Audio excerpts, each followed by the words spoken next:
Hello, welcome to In Chrysalis. I am Becky. Today I want to talk to you about one of my favorite little devices, and that is the continuous glucose monitor. So as a type 2 diabetic, I have uh, I have found this little device to be so incredibly beneficial. So I want to share with you today a little bit about what a CGM is. So if you are a diabetic, or if you are pre-diabetic, or just someone who is curious about figuring out what's going on with your glucose levels, this is a great little device. So first of all, this is what they look like. This is the Freestyle Libre 3, so I wear it on the back of my arm. Now, CGMs have been very common among type 1 diabetics for quite some time, but it has just been in the recent past that they've become a lot more common with us type 2s. I am not ashamed to admit that I am a world-class needle wuss. And when I was first diagnosed, one of my biggest concerns was, how on earth am I going to continuously track my sugars? Like I truly, that was my biggest concern when I was first diagnosed. And I was not doing a very good job for the first couple of years just because I just wasn't doing the sticks. And then when I went in April of this year and found out that my A1C was 8.0, I changed up my medication, and at that appointment I had asked my doctor if I could try a CGM, and she said, yeah, absolutely. So she put in the prescription for me, and so here it is.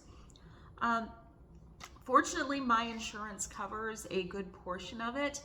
Not all of it, I still do have to pay some out of pocket, but it definitely helps. So when I first went to CVS to pick up my little starter kit, so in there you get a little sensor. So that is that is item number 1 that you get.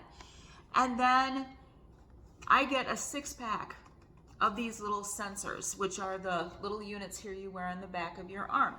And each one of those sensors lasts for 14 days. Now this is the Freestyle Libre 3. It is being phased out and replaced with the Freestyle Libre 3 Plus, which I understand lasts for 15 days. So you get an extra day of use out of those. And when you take the applicator out of the box for the sensor, this is what the applicator looks like. And the sensor is right here. And in fact, the one that I have on my arm right now was the one that came out of this applicator. And then this is kind of what they look like. So I'm going to try to hold this up here a little bit closer so you can see the back. It's not actually a needle, it's just a really tiny little piece of filament.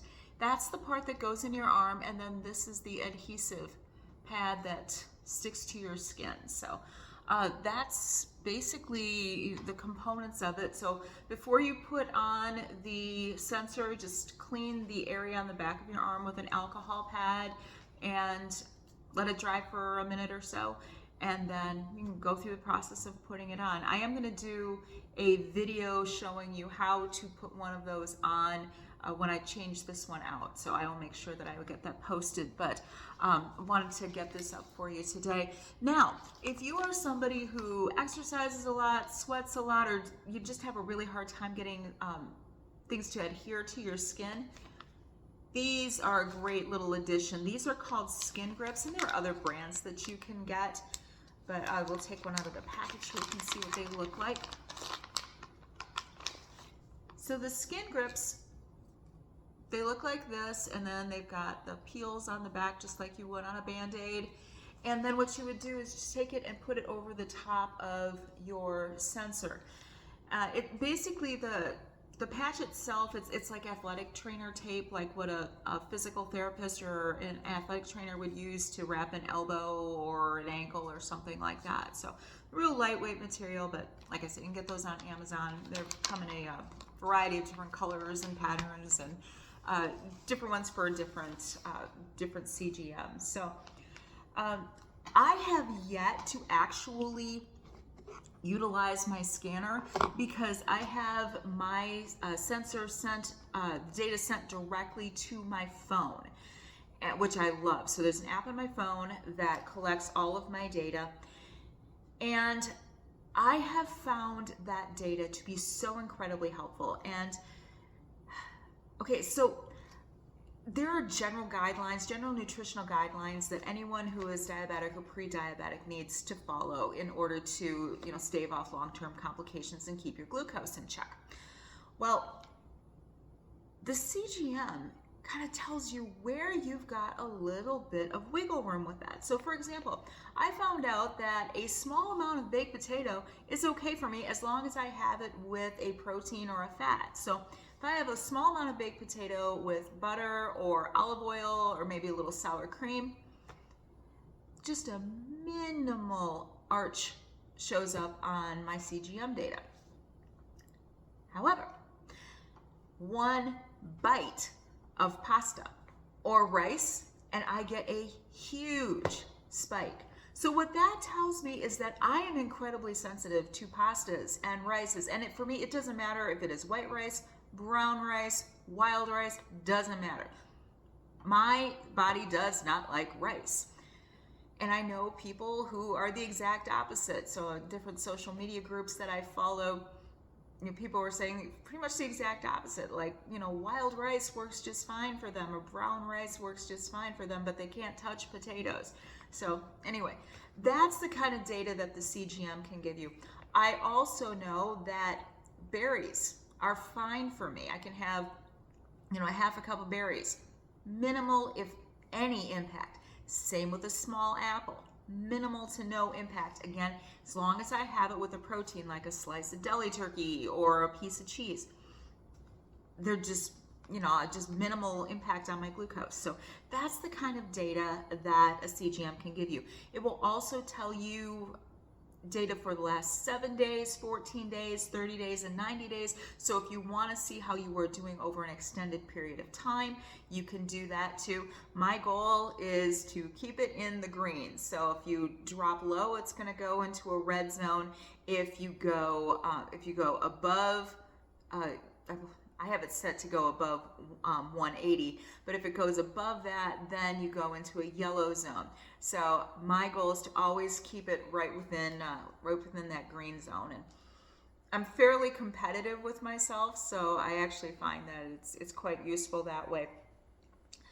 I also think of it as like my little parole officer. And so what happens when it goes high is that it lets off this really loud alarm. I had that high alarm go off once in the first week that I had it. It is loud, and I do not like getting called out by anything or anyone. So that is the one and only time I have had the high alarm, and I am bound and determined to never ever let that happen again. I'm a total little goody two-shoes that way. So I have the Freestyle Libre. There's also the Dexcom, which is another very popular one. So the Libre and the Dexcom are both prescription-based. My mom has a Dexcom. She loves hers, so you get all the same data. And so it's a very similar experience between the Libre and the Dexcom, from my understanding. And then there are also CGMs that you can get over the counter. So if that's something that you would like to try, talk to your pharmacist, talk to your doctor. And truly, if you are a type 2 or if you are a newly diagnosed type 2, maybe you are noticing your A1C is going up, I strongly encourage you, at least try one of the over-the-counter versions for a couple of weeks and just take a look at your data. See what foods really impact you, because it means a lot in keeping your A1C in check and staving off a lot of long-term complications. So anyway, that's a little tutorial on the continuous glucose monitor. Thank you for joining me. Again, I am Becky. This is In Chrysalis, where we talk about all the transformations that we are going through, managing all these metabolic conditions that we are dealing with. So anyway, thank you so much for joining me. Please subscribe, leave me a comment, and I will see you next time. All right, thank you so much and have a great day.